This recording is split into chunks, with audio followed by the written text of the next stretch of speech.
એક સેવ મમરા આલો ને.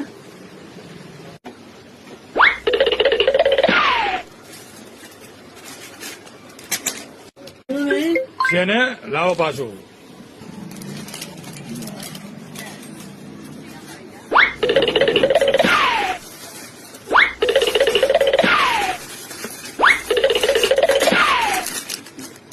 લો કેટલા થયા ને? 5 રૂપિયા.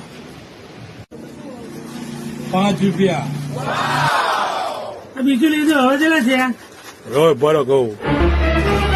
ઓ નો. 55. કેટલા? 55. લો એક પાછું. એક પાછું હવે હિસાબ કરો. એક પાછું 5 માઇનસ 50 આપવાના. હજુ 50? હજુ 50 આપવાના. લો બીજું લઈ લો. બીજું આવી લો. બીજું માઇનસ બીજા 5 માઇનસ હજુ 45 રૂપિયા આપવાના તમારે. બધું તો યાર કશું લીધું ને તો 45 આવે ને. હા. બંધ કરતો દુકાન. મોબાઈલ